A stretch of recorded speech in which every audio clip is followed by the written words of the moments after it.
inshuti bavandimwe mukomeje gukurikira gahunda za televiziyo TVS ikorera hano muri Amerika, muri studio muri kumwe nanjye Ivan. Ubu ni saa 5 n'igice ku isaha mpuzamahanga ya GMT, ni saa 1 n'igice ku isaha yo mu Rwanda no mu Burundi. Muri studio muri kumwe nanjye Ivan, dore amakuru yacu tugiye kubaramburira mu kanya. Turahera muri Repubulika Iharanira Intwaro Rusange ya Kongo. Ubwo twababwiraga ku bisasu byaturitse mu mijyi ya Sake ndetse na Mweso bigahitana abatari bakeya. Ubu turongera noneho tubabwire ku ntambara yeruye yabaye uyu munsi. Aha ni muri axe ya Shasha Bweramana. Biravuga yuko kuri uyu wa kabiri intambara yongeye kubura hagati y'inyeshyamba za M23 ndetse na leta. Biravuga yuko mu masaha y'igicamunsi kuri uyu wa kabiri ingabo za leta zateye axe ya Shasha Bweramana ni muri teritware ya Masisi.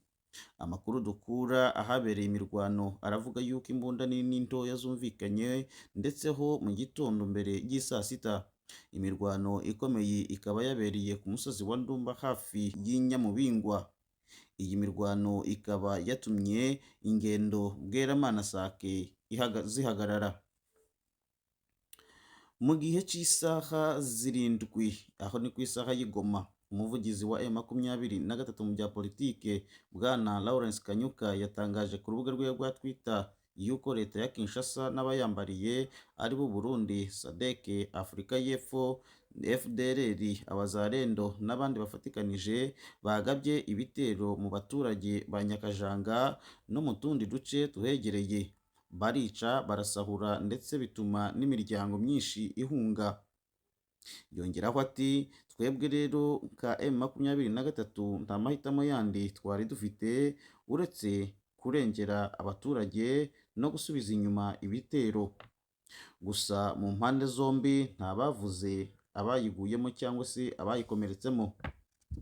Tubibutse yuko nanone mu nama yo ku wa mbere yarimo kwigwa ku kibazo cy'umutekano wa Kivu, ikaza kwanzura yuko bagomba kwirukana inyeshyamba za M23 zikava mu birindiro byafashe cyangwa se zigatanga intwaro. Niko gutora General Major Chiko Chitambwe kugira ngo abashe kuyobora iyi mirwano.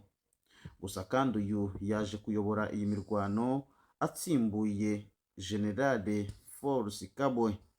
Murakoze gukurikira televiziyo TVS naho ubutaha. Gusa kandi mwibuke subscribe kugira ngo amakuru yacu azabageraho umwanya ku mwanya.